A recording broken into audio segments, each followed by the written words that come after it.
तस्वीर तेरी दिल मेरा बहला न सकेगी।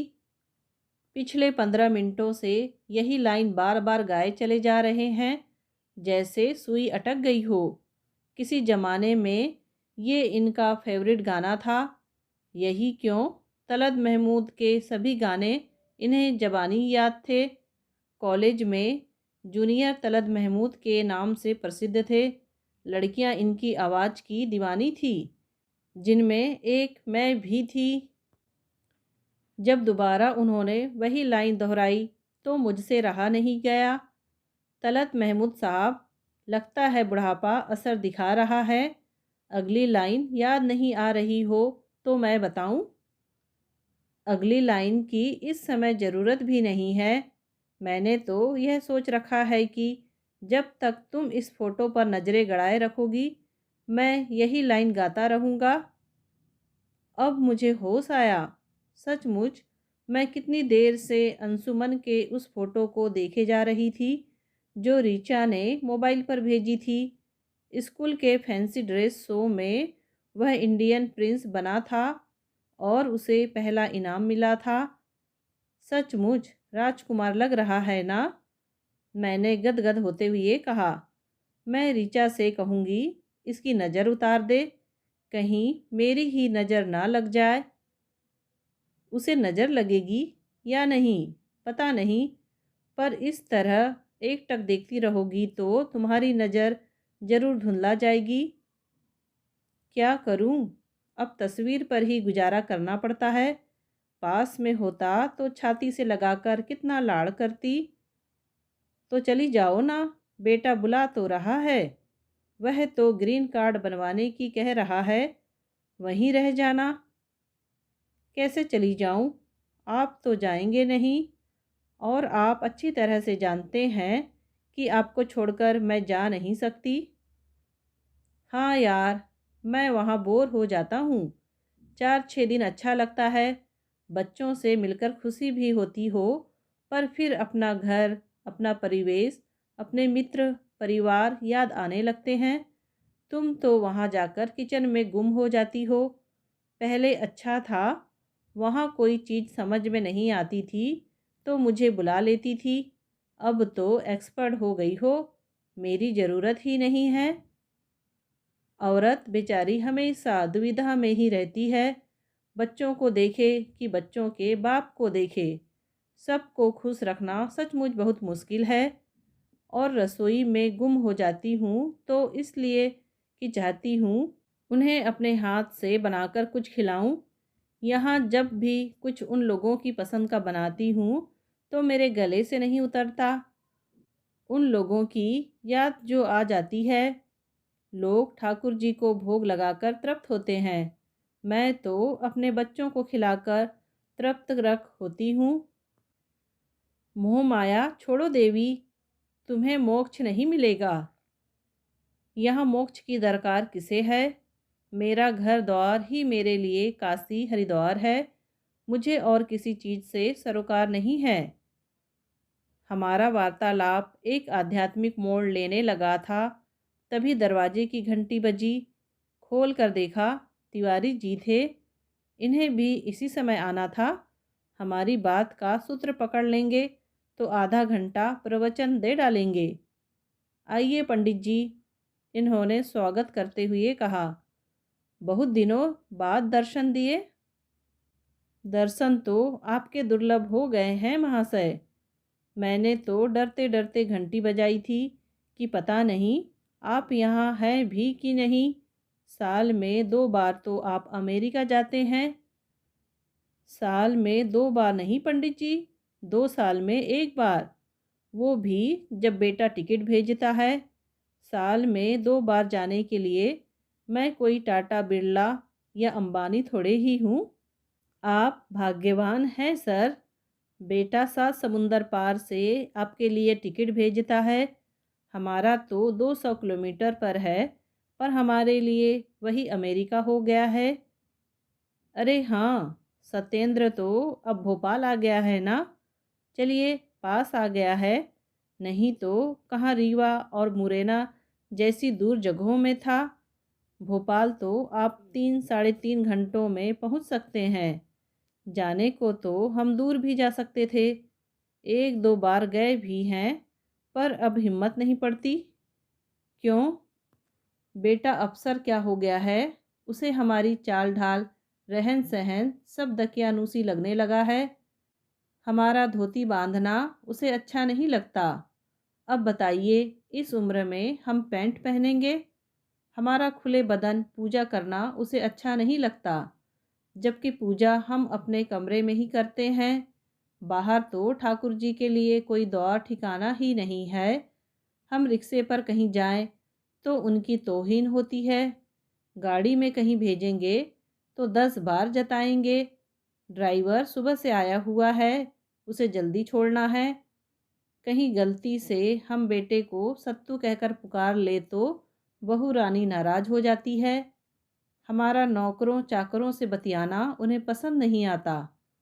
हमारी पत्नी सीधे पल्ले की साड़ी पहनती है तो बहू को शर्म आती है। कहती है, मम्मी जी, आपकी साड़ी की वजह से कल मेरी फ्रेंड्स ने आपको महाराजिन समझ लिया था। ये बोले, कायदे से इंट्रोड्यूस करा देना चाहिए कि ये मेरी मदर इन लॉ है, फिर कोई गलतफहमी नहीं होगी। मैं कहती हूँ कि अगर किसी ने गलत बात कही भी है तो बताने की ज़रूरत क्या है। मैंने कहा, वाह, बताएगी नहीं तो मम्मी जी को समझाइश कैसे मिलेगी कि उनके पहनावे से कितनी शर्मिंदगी उठानी पड़ती है। हम तो साहब अब पछता रहे हैं, पेट काट कर उसे इतना पढ़ाया लिखाया, वह किस काम आया। इससे तो अच्छा था हमारी तरह क्लर्क बन जाता, कम से कम घर से तो जुड़ा रहता। मेरी बेटियां तो भाई की अफसरी से इतना खौफ खाती हैं कि वहाँ जाती ही नहीं हैं।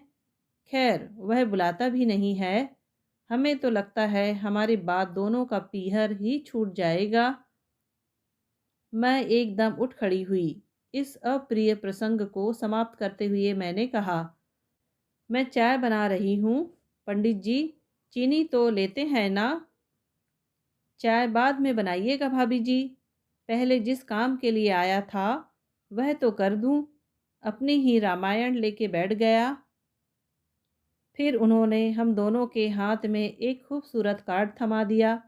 सोसाइटी के मंदिर में भागवत सप्ताह का आयोजन था। सोसाइटी के इस मंदिर में आयोजन होते ही रहते हैं और तिवारी जी स्वेच्छा से सारी व्यवस्था देखते हैं। चाय और चंदा लेने के बाद तिवारी जी चले गए, पर मन को उदास कर गए। कितनी विपरीत परिस्थितियों में उन्होंने बेटे को पढ़ाया था, हम सब ने देखा था। बेटा होनहार था, माँ बाप के कष्टों को उसने सार्थक किया। उसकी नौकरी के कारण एक संपन्न घर की कन्या ने बहू के रूप में घर में पदार्पण किया। बस उसी दिन से लड़का पराया हो गया। मैं अपने ही विचारों में खोई हुई थी कि एकाएक इन्होंने कहा, तुम्हारी बहू तो तुम्हें महाराजिन नहीं कहती ना? क्या बात कर रहे हैं? कहती नहीं, पर समझती ज़रूर है। इसीलिए तुम्हारे जाते ही रसोई घर तुम्हें सौंप कर निश्चिंत हो जाती है। कैसी बात कर रहे हैं? लगता है पंडित जी की बातों ने आपका दिमाग खराब कर दिया है। मेरा दिमाग पहले से ही खराब पड़ा है, इसलिए तो वहाँ जाने का अब मन नहीं होता। वहाँ जाते ही तुम किचन में घुस जाती हो और बहू रानी की मौज हो जाती है। वह मुझसे कुछ भी करने को नहीं कहती, मैं ही अपने मन से करती रहती हूँ। आई हूँ तो उसे थोड़ा आराम दे दूँ। बेचारी घर बाहर दोनों जगह खटती रहती है। और पता है, सबसे कहती है कि मम्मी जी आती हैं तो मुझे बड़ा आराम हो जाता है। तो कभी मम्मी जी के आराम की भी तो सोचे ना। कभी तो यह कहे कि मम्मी जी, आप वहाँ अकेले सब करती रहती हैं, अब आराम कीजिए। बल्कि हमें जब भी बुलाया गया है, काम के लिए ही बुलाया है। मतलब, हम कितनी बार यूएसए गए हैं? 4 बार। क्यों गए हैं? एक बार तो अंशुमन के जन्म के समय गए थे, दूसरी बार जब वह पीएचडी कर रही थी, तीसरी बार जब उसके पैर में फ्रैक्चर हुआ था, और चौथी बार जब वे लोग ऋचा के भैया भाभी के साथ वर्ल्ड टूर पर गए थे, तब अंशुमन और उसके नाना दोनों को हमने ही देखा था।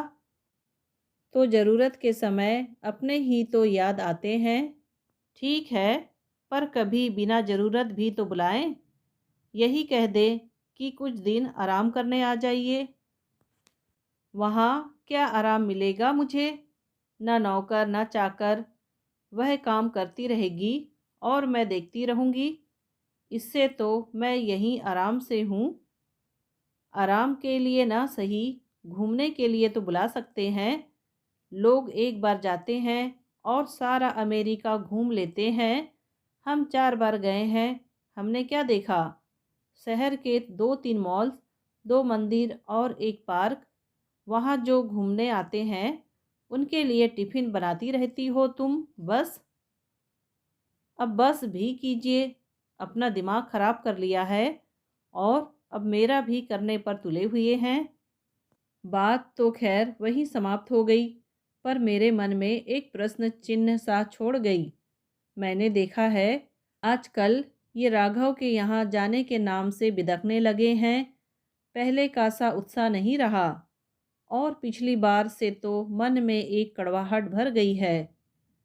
उस बार राघव और ऋचा ऋचा के भाई भाभी के साथ वर्ल्ड टूर पर गए थे।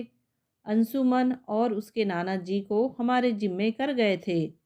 अंशुमन तो बच्चा था, फिर भी मैनेजेबल था, पर उसके नाना जी ने नाक में दम कर दिया था। उन्हें इस बात का भी भान नहीं रहा था कि हम लोग उनके नौकर नहीं हैं, समधी हैं। मुझे तो ऋचा की भाभी पर दया आने लगी थी। इस बुढ़ऊ को कैसे झेलती होगी बेचारी। हम तो 1.5-2 महीने में ही तंग आ गए थे। ये तो ऐसे बिफरे कि बच्चों के टूर से लौटते ही इन्होंने टिकट बनवाने के लिए कहा, तब से चिढ़े हुए ही हैं। कोई महीना भर बाद की बात है, 11:30 बजे फ़ोन की घंटी बजी। पहले इतनी रात को फ़ोन आता था तो बड़ी घबराहट होती थी, पर अब खुशी होती है। समझ जाती हूँ कि बच्चों का होगा। फ़ोन राघव का ही था। हमेशा की तरह इन्होंने ही उठाया। कुशल क्षेम पूछने के बाद राघव ने कहा, आप लोगों को यहाँ आना है, कब के टिकट करवा दूँ? अब क्या हो गया? इनके स्वर में व्यंग्य साफ झलक रहा था। कुछ हुआ नहीं है, पर होने वाला है। घर में नया मेहमान आने वाला है। अरे, मैं कुछ बोलने को थी कि इशारे से इन्होंने चुप करा दिया। फिर बोले, बधाई हो, कौन सी तारीख दी है? उसमें तो अभी 2 महीने हैं, पर डॉक्टर ने जरा डरा दिया है। कैसे? एक तो अंशुमन के बाद लंबा गैप हो गया है, फिर ऋचा भी 35 पार कर गई है, तो कहते हैं बहुत प्रिकॉशन लेनी होगी। एक तरह से बेड रेस्ट की ही सलाह दी है। तुमने तो मुझे बहुत पसोपेश में डाल दिया भैया। क्यों पापा? अरे, सिंगापुर, मलेशिया, थाईलैंड का टूर बुक किए बैठा हूँ। 15 दिन का टूर है, वहाँ से लौटते ही आ जाएंगे। Don't worry. ये अचानक टूर कैसे? सोचते सोचते ज़िंदगी निकल गई। हमेशा यह मलाल रहा कि तुम्हारी माँ को कभी कहीं घुमा ही नहीं पाया। पहले मेरे भाई बहनों की जिम्मेदारी थी, फिर तुम लोगों की। घर से बाहर कभी निकल ही नहीं पाई। जिंदगी भर घर में ही खटती रही। इससे पहले तो न समय था न पैसे। अब सोचता हूँ कि हाथ पैरों में ताकत है, आँखों में रोशनी है, तब तक थोड़ा घूम ले। ज़्यादा दूर की तो मैं सोच भी नहीं सकता। बस छोटा सा टूर है, तुम्हारी माँ के लिए छोटा सा तोहफा। यह आपने बहुत अच्छा प्लान बनाया है पापा। ज़रूर जाइए और एंजॉय कीजिए, पर प्लीज़ ये तो मत कहिए कि माँ घर से बाहर निकली ही नहीं है। माँ 4 बार यूएसए हो आई है, कितने लोग जा पाते हैं? क्रेडिट गोज़ टू यू बेटा, मेरी तो हैसियत नहीं थी। 4 बार गई है, अब 5वीं बार भी जाएगी। पर 16-18 घंटे का सफ़र करके वह सिर्फ इस घर से उस घर की दूरी तय करती है। घूमना फिरना तो हो ही नहीं पाता ना। पर तुम चिंता मत करो, वहाँ से लौटते ही हम तुम्हारे पास पहुँच जाएंगे। कल मैं टिकट देखकर तुम्हें तारीख बताता हूँ। अच्छा, गुड नाइट, टेक केयर। उनके फ़ोन रखते ही मैं झल्ला पड़ी। मुझे बात क्यों नहीं करने दी? तुमने सारी बात सुन तो ली ना? और ये टूर का क्या चक्कर है? तुम्हें सरप्राइज़ देना चाहता था, तो साहबजादे ने ही हमें सरप्राइज़ दे दिया है।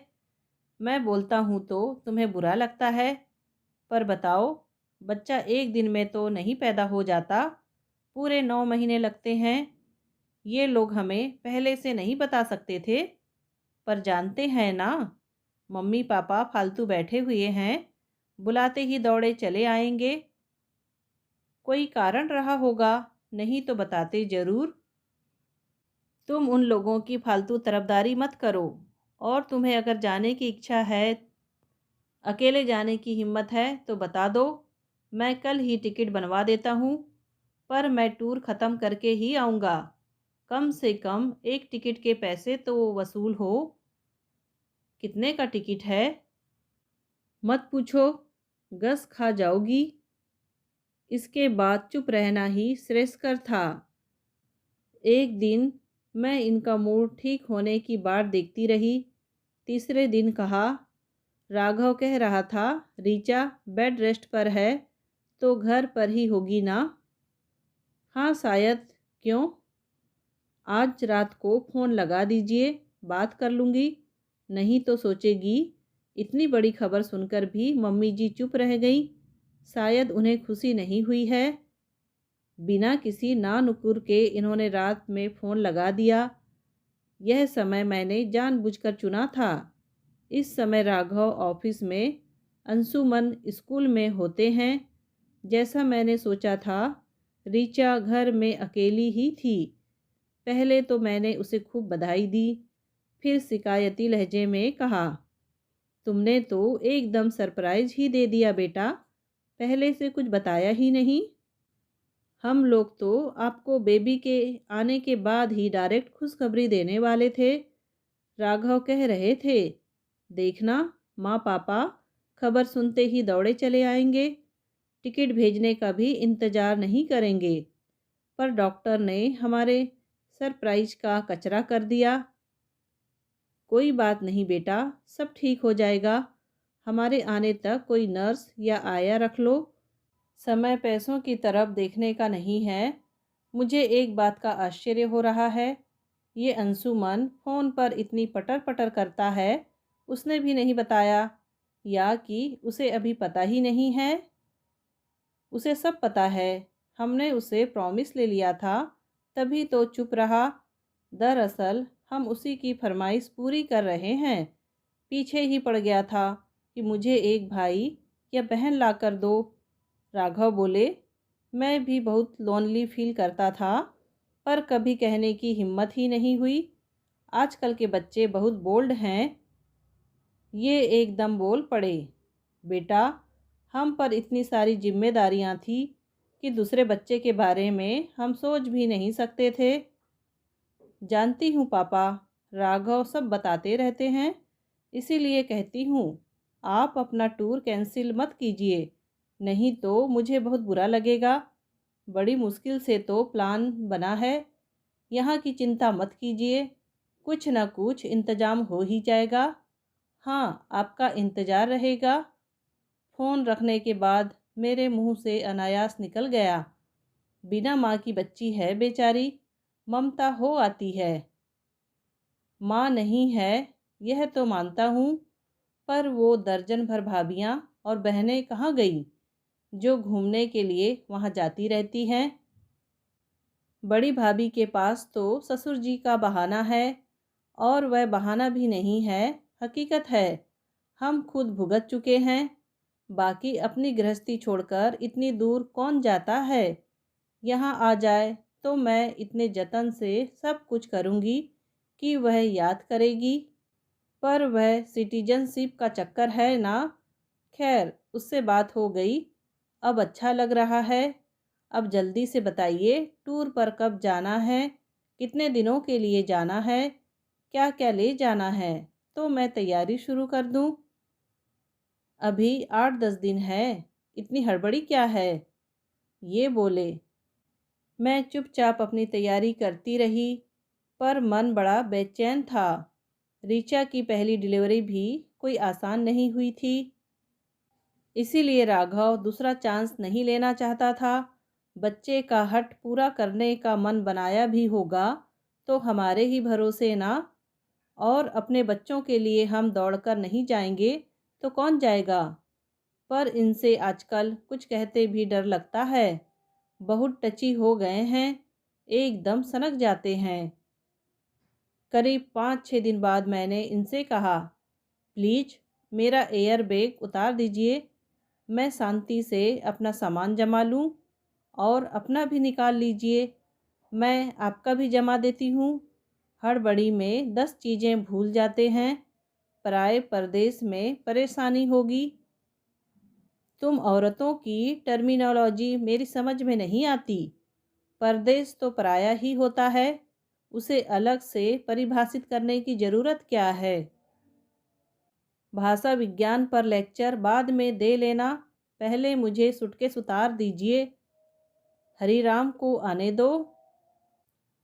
इतने से काम के लिए हरीराम की क्या ज़रूरत है। आप ऊपर से थोड़ा सरका दो, मैं नीचे से हाथ लगा दूंगी। कहा ना, हरीराम को आने दो। इसके बाद बहस की कोई गुंजाइश ही नहीं थी। हरीराम आया और 2 बड़े वाले सूटकेस लाकर कमरे में रख गया। ये वाले नहीं रे, ये तो अमेरिका जाने के लिए होते हैं। साहब यही निकालने को बोले हैं। एक ही सूटकेस में दोनों का सामान जाएगा क्या। तो फिर ये दूसरा वापस रखवा दीजिए, कमरे में भीड़ हो रही है, दोनों सूटकेस की ज़रूरत पड़ेगी। और तुमने ये 4-6 कपड़े रखे हैं, इतने से काम नहीं चलेगा। 10 दिन के लिए काफ़ी हैं। नहीं, काफ़ी नहीं है, और गर्म कपड़े भी तो रखो। वहाँ सर्दी पड़ती है क्या। क्यों नहीं पड़ती। और अपनी गोलियों दवाइयों की लिस्ट बनाकर मुझे दो, वहाँ बिना प्रिस्क्रिप्शन कुछ नहीं मिलता। मेरा माथा ठनका। हम लोग कहाँ जा रहे हैं। राघव के यहाँ और कहाँ। और उस सिंगापुर ट्रिप का क्या हुआ, कैंसिल कर दी। और इतना पैसा जो डूब जाएगा, बेटे से वसूल कर लूँगा। आप और बेटे से पैसे वसूल करेंगे। मेरे मन में एक शंका कौंधी। सचमुच किसी टूर का प्रोग्राम बनाया था या बेटे को चमका रहे थे। ये एकदम उठकर चल दिए। मैंने अपने आप को कोसा। मालूम है उनका मूड आजकल ठीक नहीं है, मजाक भी सहन नहीं कर पाते। मैं इस तरह सोच ही रही थी कि ये लौट आए। उनके हाथ में ब्रीफ केस थी। मेरे सामने उसे खोलकर रखते हुए बोले, अंग्रेजी पढ़ लेती हो ना, तो ये नीला वाला लिफाफा खोलकर पढ़ो। वह लिफाफा पढ़ने का मतलब होता मैं इन पर अविश्वास जता रही हूँ। इसलिए मैंने ब्रीफ केस बंद करते हुए कहा, चलिए आपने कहा और मैंने मान लिया, पर टूर कैंसिल क्यों किया। तुम्हारी वजह से। देखिए, मैं यह इल्ज़ाम अपने ऊपर बिल्कुल नहीं लूँगी। मैंने एक बार भी मना नहीं किया था। हाँ, तुमने मना तो नहीं किया था। तुम टूर पर जा रही थी आधे अधूरे मन से। तुम्हारी जान तो वहाँ बेटे बहू में रखी हुई थी। यह सब उठापटक मैं तुम्हारे लिए कर रहा था। जब देखा कि तुम्हारी सच्ची खुशी किसमें है तो कैंसिल कर दिया। अब खुश। अब जिंदगी भर मुझे इस बात के लिए कोसते रहेंगे तो मुझसे बुरा कोई नहीं होगा, कह देती हूँ। तुम्हें क्यों कोसूंगा भाई, टिकट कैंसिल मैंने किए हैं, मैं अपने आप को कोसूंगा। पर मेरी वजह से कैंसिल किए हैं ना? नहीं, अपनी वजह से। मतलब मतलब यह सरकार कि हम भी सीने में दिल रखते हैं। वह आपकी तरह स्नेहशील, क्षमाशील, सहनशील, संवेदनशील ना सही, पर हमारे सीने में भी एक छोटा सा दिल धड़कता है, बाप का दिल। अरे वाह! तो फिर इतने दिनों तक यह बाप का दिल कहाँ गायब हो गया था? सिंगापुर घूमने गया था, इन्होंने हंसते हुए कहा। फिर गंभीर स्वर में बोले, मुझे एकाएक एहसास हुआ कि जैसे बच्चों से परे हमारी दुनिया नहीं है, उसी तरह बच्चों के पास भी तो हमसे ज़्यादा भरोसेमंद कोई नहीं है। जिस समय उन्हें हमारी ज़रूरत है, हमें उनके साथ होना चाहिए। चिंताओं का इतना बड़ा बोझ मन पर लेकर प्लेजर ट्रिप पर जाएंगे तो क्या खाक प्लेजर मिलेगा? सिंगापुर कहीं भागा नहीं जा रहा है। जिंदगी रही तो फिर चले जाएंगे, इस जन्म में ना सही, अगले जन्म में। पर वादा तो मुझे घुमाने का था। अगले जन्म में पता नहीं साथ में कौन होगी। और किसी के लिए गुंजाइश ही कहाँ है। तुमने तो 7 जन्मों तक मुझे बुक कर रखा है। मुझ बेचारे को तो 7 जन्मों तक तुमसे मुक्ति नहीं है। वाह रे बेचारे! मैंने दोनों हाथों से उनकी आरती उतारते हुए कहा। मेरी इस भंगिमा पर वे ठठाकर हंस पड़े। मुझे भी हंसी आ गई। पता नहीं कितने दिनों बाद हम इस तरह खुलकर हंसे थे। दोस्तों, कहानी सुनने के लिए आपका धन्यवाद। कहानी पसंद आई हो तो प्लीज़ लाइक, शेयर और सब्सक्राइब ज़रूर कीजिए।